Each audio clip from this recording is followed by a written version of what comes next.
أرحب بكم أيها السادة الحضور في هذه الندوة والتي تحمل عنوان الإصلاحات السياسية ورئيس الوزراء، والتي تأتي في وقت متأزم للغاية، فالمواطن يشعر بأن عليه دائما أن يكون الضحية ولا يوجد أحد يقف إلى جانبه على الإطلاق. وأعني بذلك الحكومة والنواب الذين اخترناهم ليكونوا عونا لنا. بالطبع الموضوع كبير للغاية، ولكننا نتحدث عن أبرز الملفات ونبدأها بملف الصحة. فقد تحدثنا مع الحكومة وخاطبناها في العديد من الندوات وعبر الصحف المحلية والعربية. فقد تحدثنا مع الحكومة وخاطبناها في الكثير لمعالجة الخلل والفساد المستشري في وزارة الصحة بشكل كبير، وهذا شيء لا يسكت عليه. فالمستشفيات في الكويت أصبحت مشابهة للدول المتخلفة وكأننا نعيش في أفريقيا الوسطى. والأسوأ من ذلك أن رئيس الوزراء يذهب للخارج لإجراء فحوصات صحية. لماذا لا يجري الفحوصات في الكويت؟ فهذا دليل بعدم الثقة على المستوى الصحي بالبلاد. وبالطبع الجواب لدى الحكومة ولدى كل واحد منا أن المواطن لا يشكل أهمية لبعض القيادات الحكومية. أن المستشفيات في الكويت لا تصلح للعلاج الآدمي، وهذا دليل على تردي وزارة الصحة. فهل نقبل بأن تكون الكويت بهذا المستوى الرديء؟ نحن في الحركة الشعبية الوطنية نطالب رئيس الوزراء بمعالجة الأخطاء وأن يكون على قدر المسؤولية. فالعديد من الوزراء لديهم أخطاء كثيرة، ولكن مع الأسف الشديد لا تتم المعالجة ولا التصحيح لهذا النهج الأعوج الغريب. أيها السادة الحضور، اجتمع مجلس الوزراء وأقر وثيقة الإصلاح الاقتصادي والمالي والإداري، والتي يفترض أن تحقق إيرادات وتسهم في ترشيد الميزانية وتحقيق العدل والمساواة في الدعوم المالية.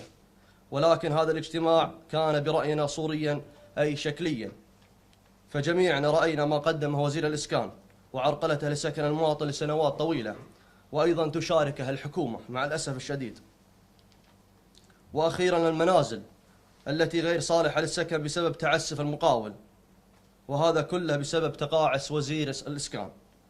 فبعد تصريحاته المشبوهة والبيوت التي تسلمها المواطنون والتي هي بلا مغالاة مستفزة ولا تراعي مشاعر المواطن. أننا في الحركة الشعبية الوطنية لن نلتمس لكم العذر إلا بعد إصلاح الخلل، وخصوصا بيوت المواطنين والعديد من القضايا التي باتت في إدراج الحكومة. ونطالب مجلس الأمة بالإجراءات الرقابية تجاه الوزراء المعنيين ومحاسبتهم محاسبة شديدة.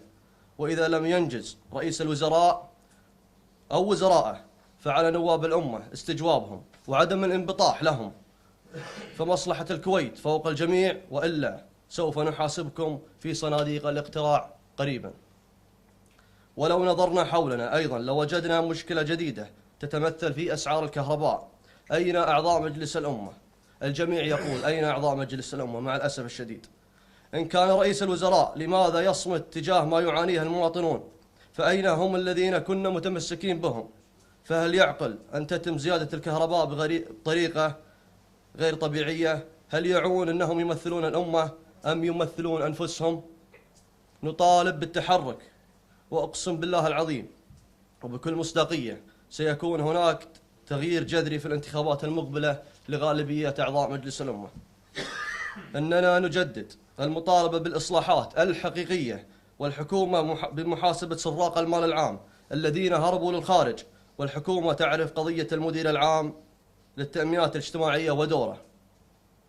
لماذا لم تبعث بمذكرة للانتربول القبض عليه، علما بأنه مدان بسرقة أموال الشعب؟ ونحن كممثلي الحركة الشعبية الوطنية لن نصمت، وهموم المواطن خط أحمر، وإذا صمتت الحكومة والمجلس فلن نصمت نحن. ثم أين أنت يا رئيس الوزراء مما قال أحد الأعضاء السابقين علي الراشد بالسرقة المليارية للمترو؟ فنحن في الحركة الشعبية الوطنية نطالب رئيس مجلس الوزراء الشيخ جابر المبارك أن يحاسب وزراءه، وفي مقدمتهم وزير الصحة. وكل وزير لا يؤدي دوره، ولا بد أن يقال كل وزير من منصبه إذا تقاعس في أدائه.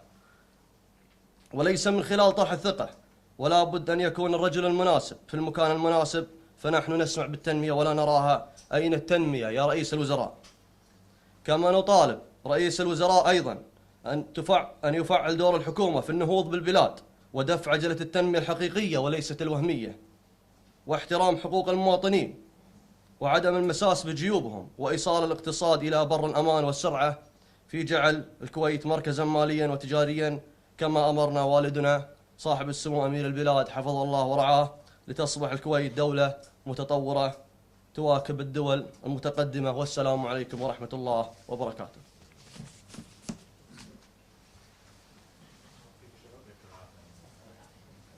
شكرا لرئيس الحركة الشعبية سعود الحجيلان، والذي أشاد بكلمته إلى الدعوة للإصلاح السياسي.